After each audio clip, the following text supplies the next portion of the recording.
Boa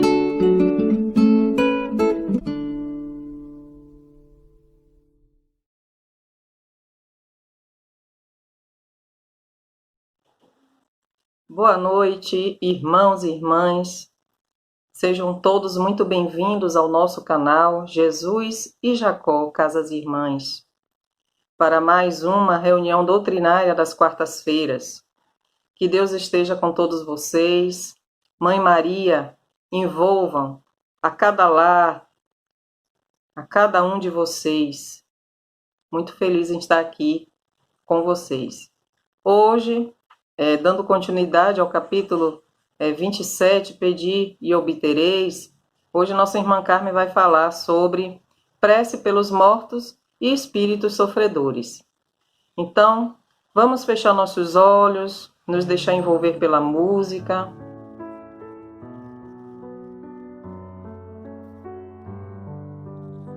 Respirando. Rogando a Jesus que abençoe nossa irmã Carmen, que hoje vai proferir a palestra. Vamos rogar aos irmãos de luz para que estejam conosco, a nos envolver, a nos acalmar, a nos tranquilizar, a nos dar sabedoria. E assim está aberto os trabalhos da noite de hoje, com votos de muita paz. Deixemos o espaço agora para nossa irmã Carmen. Deus abençoe. Daqui a pouquinho a gente volta. Boa noite, irmãos, irmãs.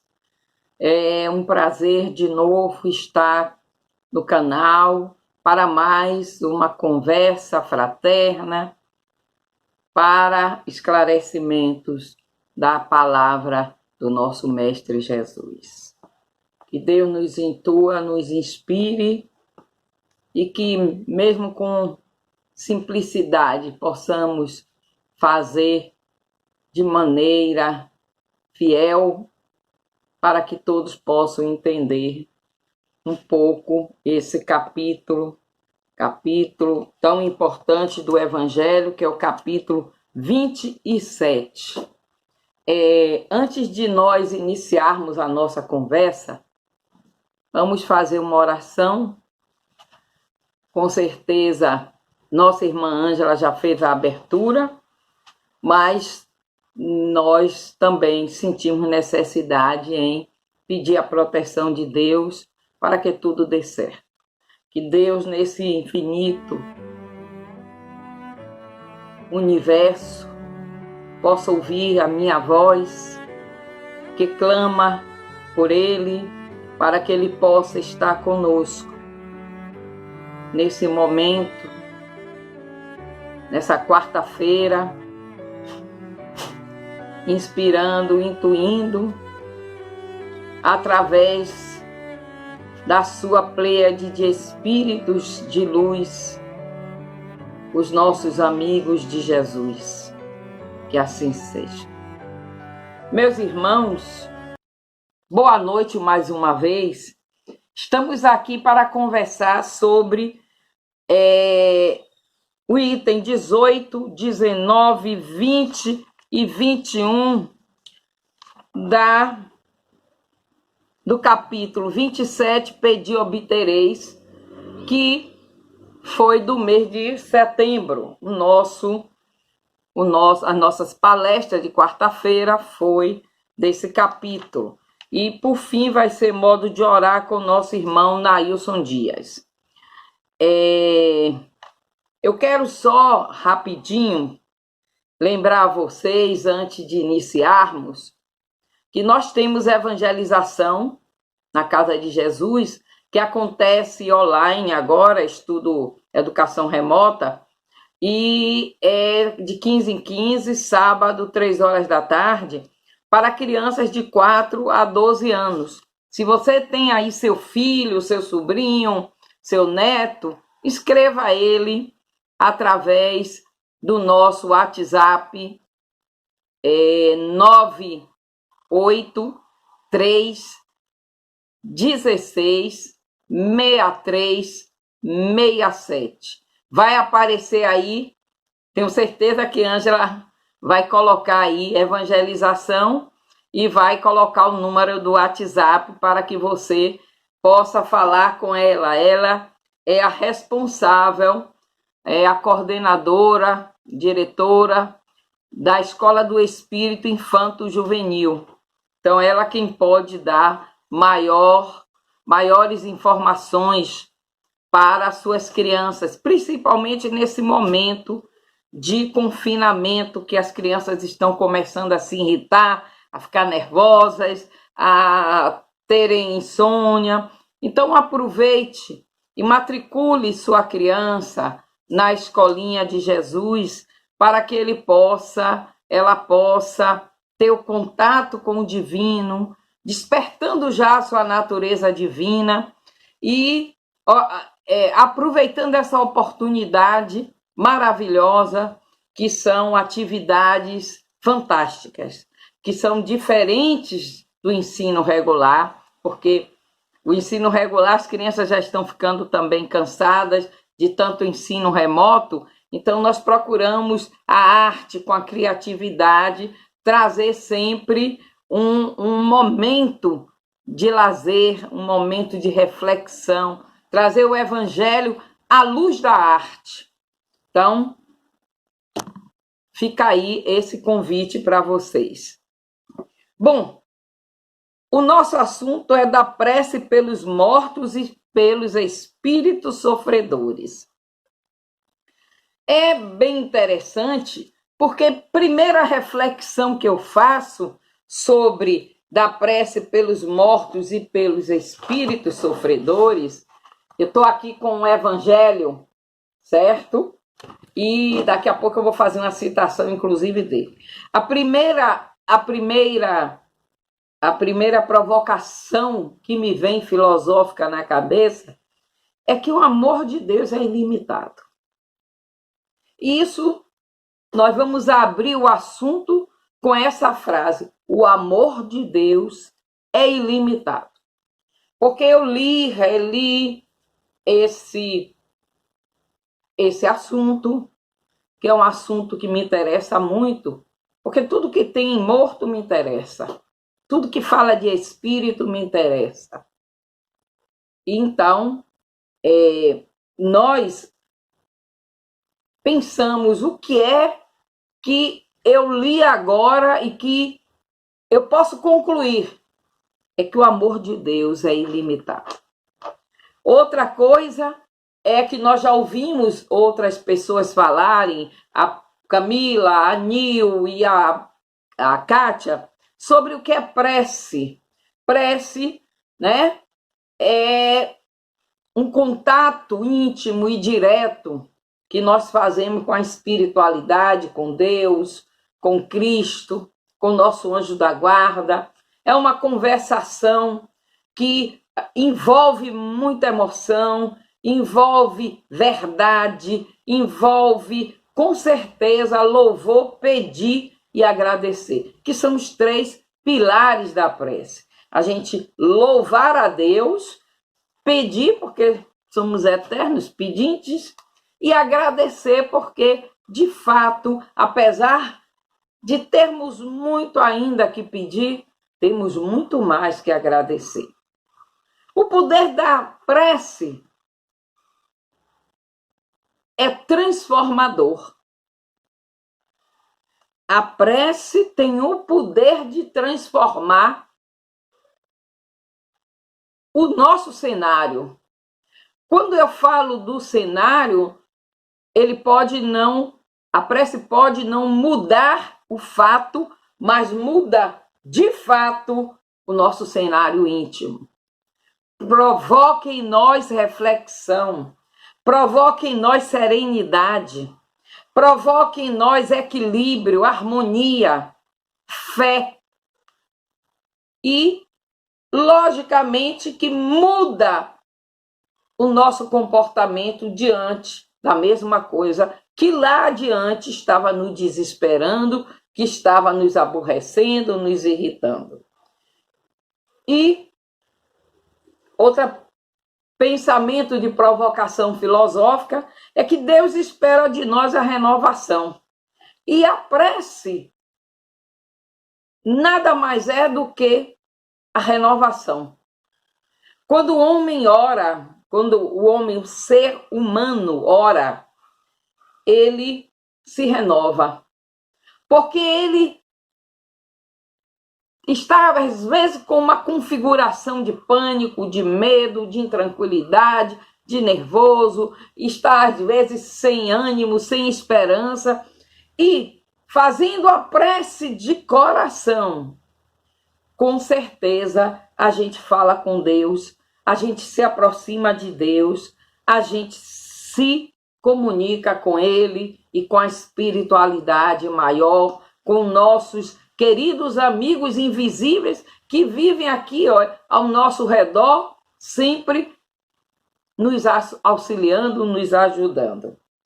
A prece é o divino movimento da nossa alma em direção à espiritualidade e a Deus. Então, esse movimento da prece gera, com certeza, a mudança dos fatos. E nós vamos falar disso com exemplo. Prece é recurso renovador, é ação no bem. Quando nós oramos, nós estamos nos renovando. Quando nós nos renovamos, nós entramos numa vibração melhor, numa vibração diferente, onde com certeza o bem se faz e aí gera em nós uma psicosfera favorável ao bem-estar. Onde orar? Eu pergunto, onde a gente deve orar pelos mortos, pelos espíritos sofredores? Eu era menina e frequentava o Mensageiro da Luz e frequentava a Mansão do Caminho. E ouvia sempre as preces pelos mortos e pelos espíritos sofredores. E um dia eu fui visitar uma pessoa e tinha uma vela no quintal. Ela era uma professora e ela ia me ajudar no reforço escolar. E eu fui visitá-la porque minha mãe, em conversação com ela, pediu uma ajuda, que eu estava com uma dificuldade em uma matéria, não me lembro agora. Eu era menina. E aí, chegando lá, eu me impressionei com aquela vela. Eu já tinha lido o Nosso Lar, já tinha lido, fazia já o estudo do Livro dos Espíritos, do Evangelho, e eu me preocupei, uma vela acesa no quintal. Fui junto da vela e disse, eu vou apagar essa vela. Apaguei a vela e disse, Senhor, se essa vela é para alguém, que ele receba a tua luz, que ele te ilumine e que a tua luz não falte para ele. Aí ela chegou, me pegou pelo braço e disse, Carmen Rita, quem mandou você apagar a vela? Essa vela é para morto, é para meu pai. E era um dia de segunda-feira. Eu não esqueci que era um dia de segunda-feira. Aí eu disse, por que seu pai, você amava ele? Sim, claro, por isso que toda segunda-feira diz que a gente tem que acender no fundo de casa uma vela para o morto que você quer oferecer luz. Aí eu disse, mas logo no fundo do quintal, é aí que seu pai merece estar, merece ser orado. Ele precisa de oração na sua mesa, com o evangelho. Olhe, lá na mansão, tio Divaldo diz isso, e comecei tentando doutrinar minha professora. Ela sentou e disse, Carmen Rita, não é que você está aqui me doutrinando, e sentou e ouviu. Na segunda-feira posterior, eu retornei ao curso, né, que era de segunda a quinta, e não mais encontrei a vela acesa. E eu disse, cadê a vela? Ela disse, não, só estou orando, fazendo agora, eu não tenho um evangelho segundo o Espiritismo, mas vou comprar, vou providenciar, mas eu tenho uma Bíblia. Você quer depois da banca fazer uma oração comigo? Sim, faço questão. E foi feito isso. A gente ficou, enquanto eu estava necessitando, dessa ajuda maravilhosa dessa professora, eu pude também orar pelo pai dela após a banca, e sempre minha mãe ficava esperando, até que um dia minha mãe perguntou: ô Carmen, o que é que você demora tanto na banca, minha filha? Você disse que estava melhor. Mãe, é fazendo oração pro pai dela que morreu. Ah, é? Eu disse: é tipo um culto do evangelho, mas não é igual, minha mãe. E por que você não faz um culto? Porque eu estou já preparando para fazer. E aí minha mãe se meteu, conseguiu conversar com ela, e conversando, ela aceitou o culto do evangelho, e a gente passou a fazer o culto do evangelho a partir daquele momento. E ela entendeu que a prece para o morto, entre aspas, era por um vivo, porque a gente começou a explicar a ela que o morto era só o pai dela desencarnado.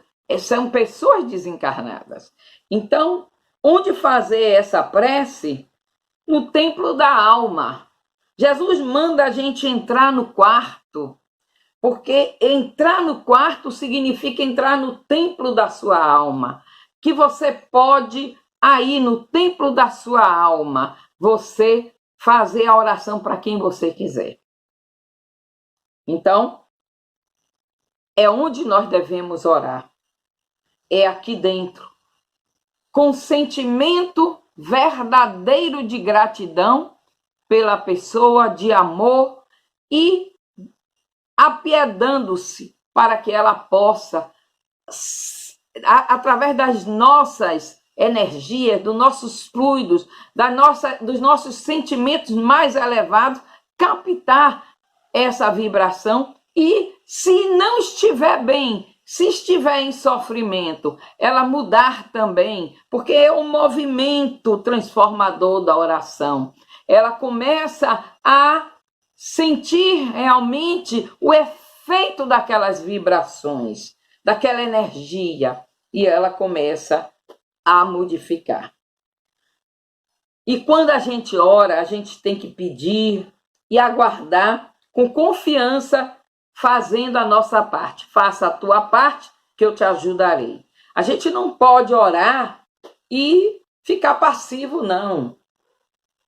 A nossa oração, a nossa prece é ação em movimento, é energia em movimento, é sentimento em movimento, é vibração da alma.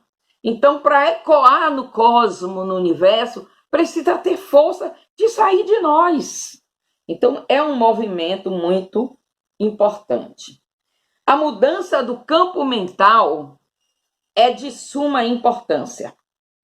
Então, eu vou trazer um exemplo que todo mundo conhece. Eu teria muitos exemplos meus para fazer de longa data do espiritismo, de pessoas em que eu, em contato com essas pessoas, elas estavam encharcadas de energias, de espíritos que desencarnaram, e espíritos que não eram indiferentes à sua afeição, não. Eram pessoas da sua afeição, pessoas caras, às vezes pai, mãe, irmão, filho, e que eles estavam encharcados com aquela energia, porque estavam também em baixa sintonia, em baixa vibração, porque haviam perdido essas pessoas tão caras, né? Pessoas de afeto mesmo profundo.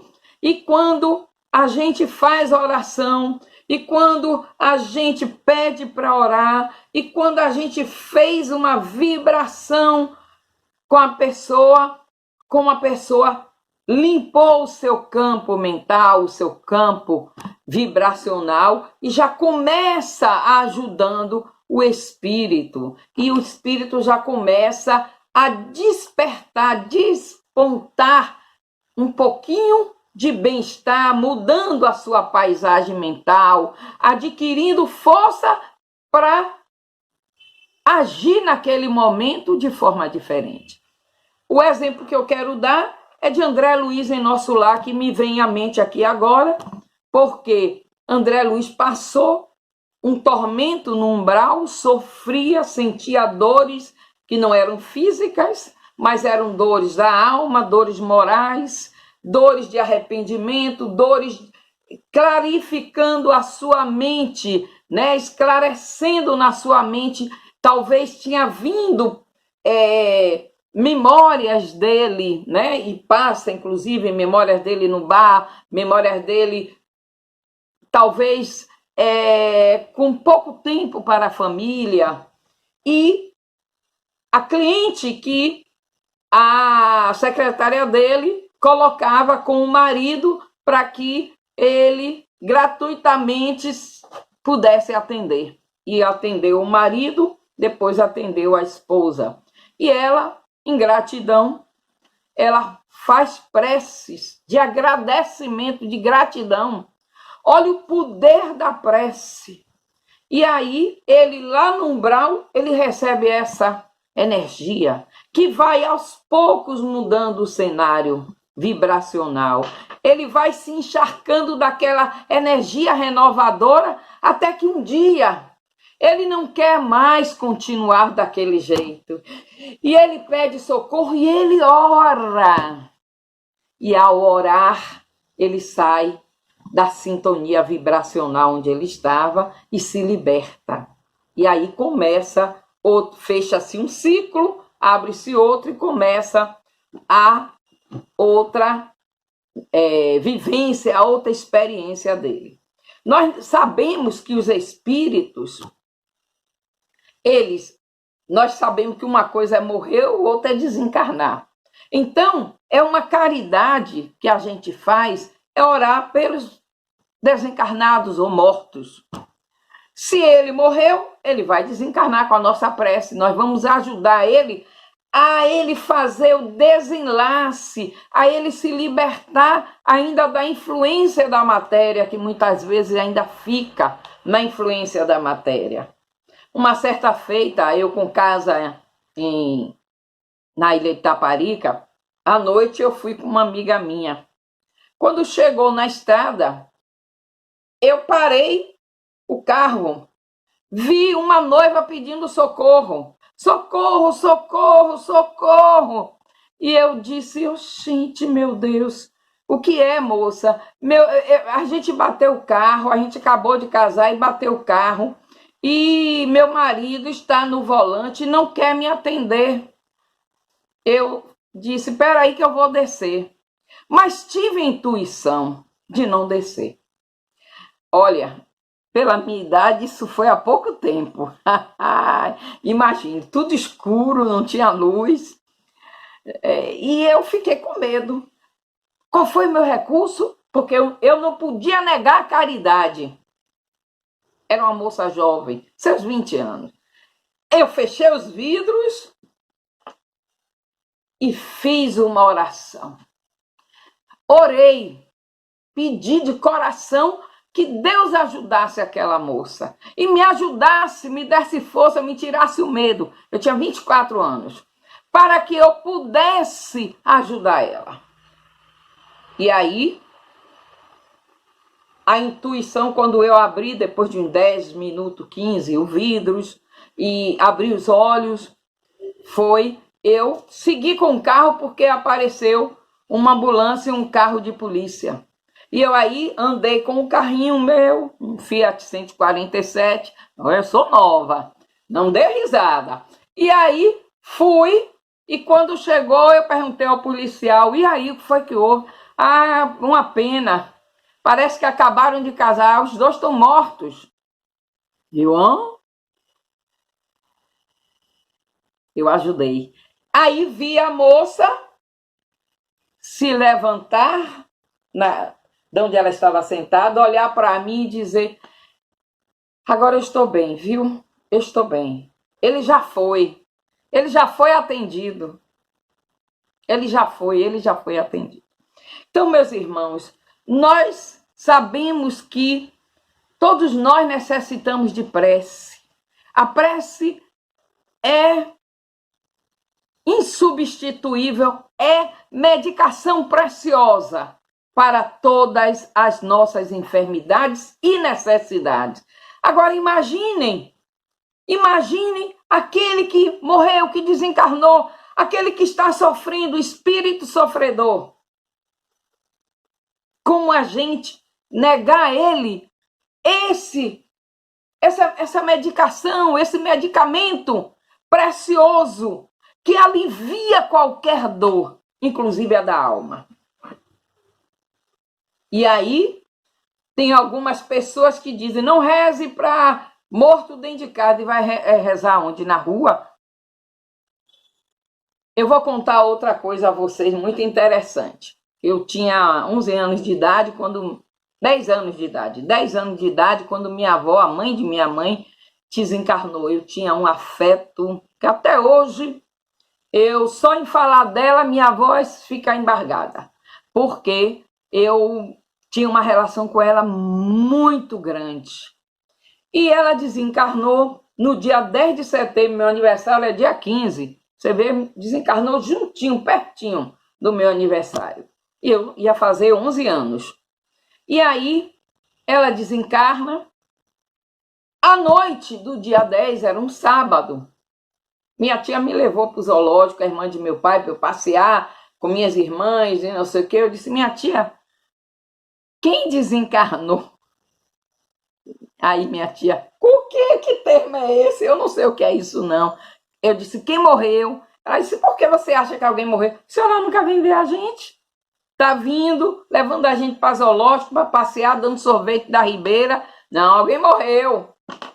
E aí, ninguém disse nada, mas quando minha mãe chegou, naquele tempo se usava preto, fechado, minha mãe chegou de preto, porque minha tia não conseguiu aguentar mais a gente, nós éramos 6.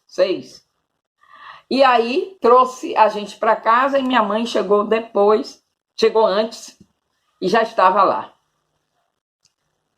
Toda de preto, chorosa. Aí eu disse, minha mãe, minha avó morreu, não foi? Ela desencarnou. Minha mãe era católica, apostólica e romana e eu não, eu já era espírita. Aí ela disse, foi sua avó. Aí eu disse, não tem problema não, de noite eu falo com ela. Me deitei, naquele tempo a gente usava cortinado, por isso que eu não tive zika, chikungunya naquele tempo. Era um calor infernal, mas eu preferia o cortinado, porque era muriçoca lá em Itapajipe, quando eu morava lá em Itapajipe. E aí, fiquei lá, orando, fiz prece fervorosa. E aí minha avó veio e disse, Carmen Rita, por que você me chamou? Eu estava tão bem. Eu disse, minha avó, sente aqui. Ela sentou na minha cama. Eu senti o peso como se tivesse ela encarnada ainda. Eu senti a cama baixar um pouquinho. Aí ela sentou e disse, olhe, eu não vou mais poder ficar aqui. Eu tenho que ir. E eu vi um guia atrás dela. Aí eu disse, você tem que ir, minha avó, mas eu só queria te dizer uma coisa, não tenha medo de nada, minha avó. Eu vou orar para a senhora todos os dias da minha vida. E comecei a usar todas as roupinhas dela, ela tinha muito hobbyzinho, naquele tempo idoso usava muito hobby. Sapatinho, ela tinha um pezinho pequeno, eu comecei a usar, meu pé já era maior, ela tinha pé 32, eu já devia ter uns 34, 35, mas eu usava assim mesmo. E comecei a usar as roupas dela para fazer com que ela se sentisse amada, agradecendo o amor que ela se dedicou tanto a mim, a todos nós. Mas eu sei que eu dei a ela mais trabalho, porque eu era médium, via, ela católica, apostólica e romana, ficava, não, você não está vendo nada não, viu, menina? Tira isso da sua cabeça, batia assim em mim, pelo amor de Deus, você não está vendo nada. Mas eu quero dizer a vocês, é um conforto a prece. E eu ia orar por minha avó aonde? E aí, quando eu falei isso com um determinado médium, uma menina de 11 anos, o médium disse para mim, minha filha, você tem que orar para sua avó numa encruzilhada, para ela deixar de ver você. Numa encruzilhada? Não vou orar por minha avó numa encruzilhada. Meia-noite? Não, minha avó é um espírito bom, minha avó me ama, eu não vou fazer isso com minha avó. Aí então acenda uma vela, minha filha, era uma senhora já, viu, de uns 60 anos. Quer dizer, antigamente 60 anos era a senhora, hoje é um broto. Não é, Kátia? Hoje é um broto, novinha. E aí mandou acender uma vela lá no quintal. E eu disse, ó, não, minha avó está aqui dentro.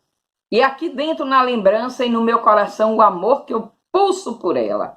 Então, meus irmãos, a prece pelos mortos e pelos espíritos sofredores é medicação preciosa para libertá-los dos seus conflitos, dos seus desafios íntimos.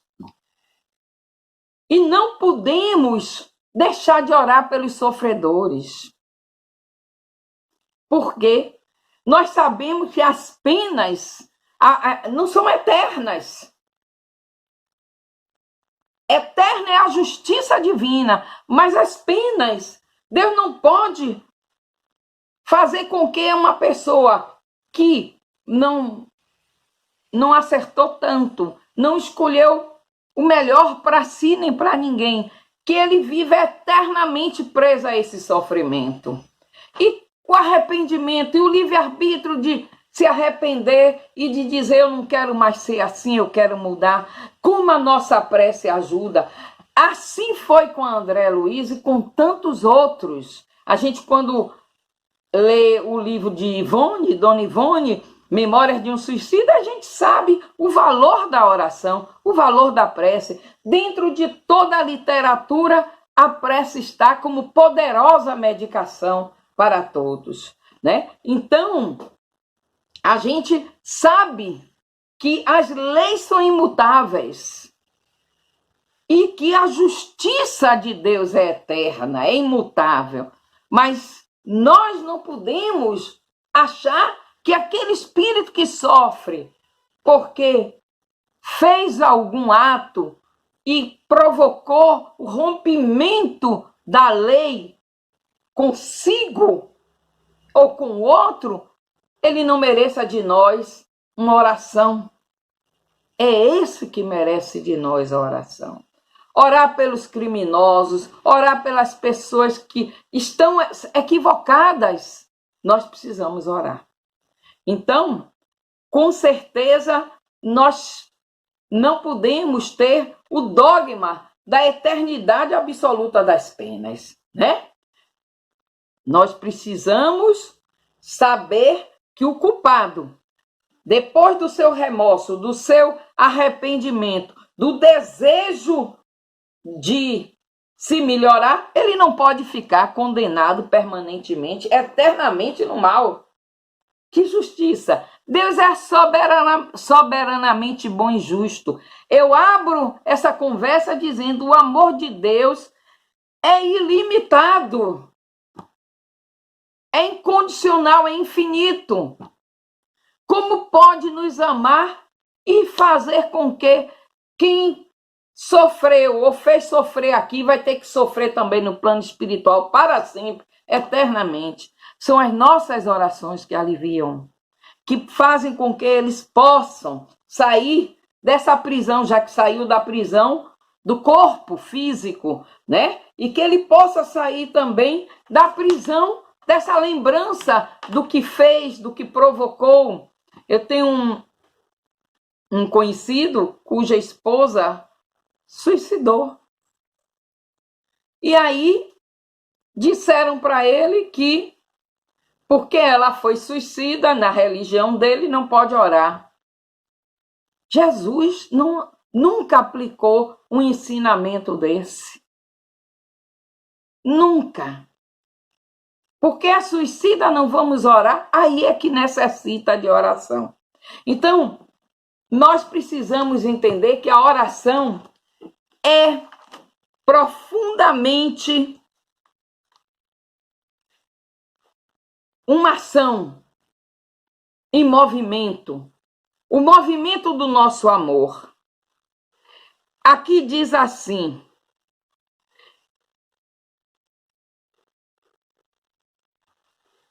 a duração do castigo para qualquer falta é indeterminada, pois fica subordinada ao arrependimento do culpado e ao seu retorno ao bem.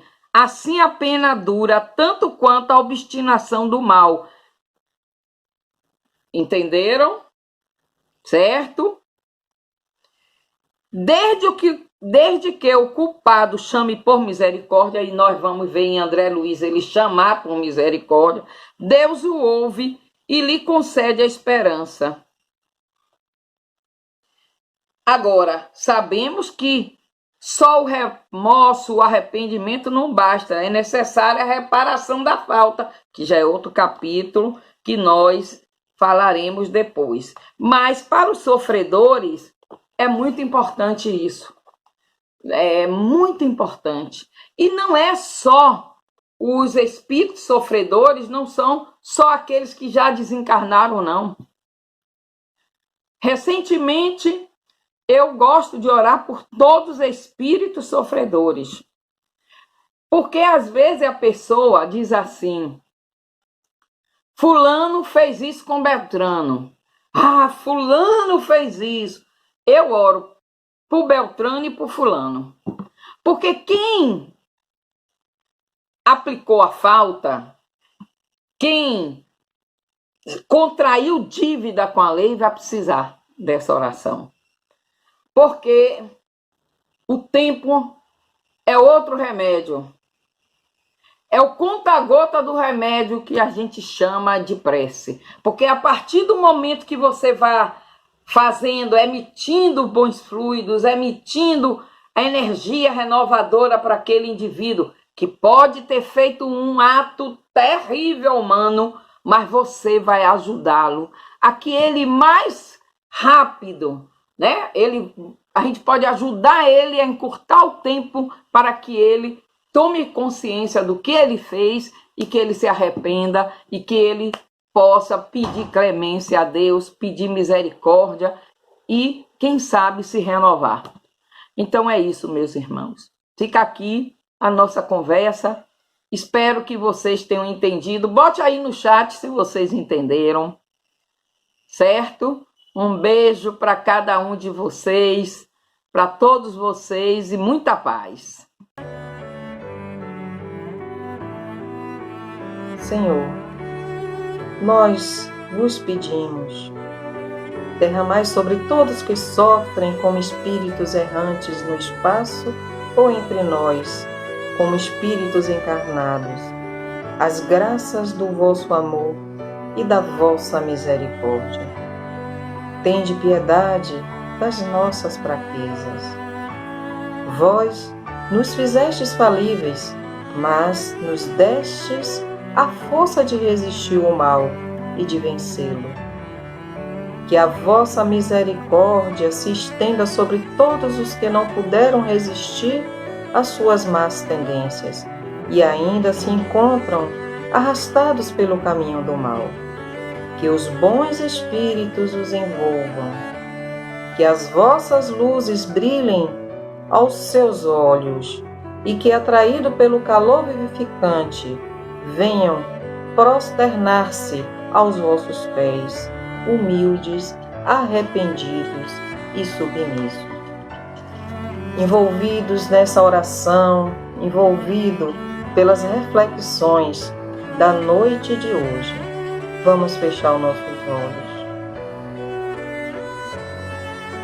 Vamos nos preparar para esse atendimento espiritual. Sentando comodamente ou deitando, se assim se sentir melhor. Coloquemos a água para ser fluidificada. Mentalizemos o Mestre Jesus, os bons espíritos, anjos e arcanjos, adentrando ao nosso lar, chegando até nós. Nos coloquemos numa posição de receptividade.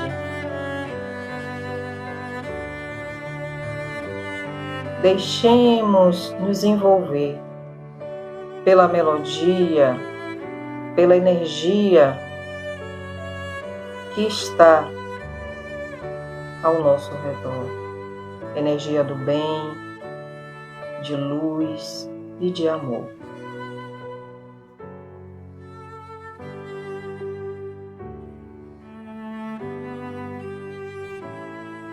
E assim, gratos pelo cuidado, pelo amor, proteção que esses espíritos benevolentes têm sempre nos dado, encerramos com o nosso mantra: que o círculo branco da paz e da harmonia se feche e se expanda através de nós, e que a luz de Jesus e de Maria nos envolva, nos ampare e nos acalme, e nos dê dias de luz, dias de paz, dias de muito amor. Muita paz para todos, que assim seja.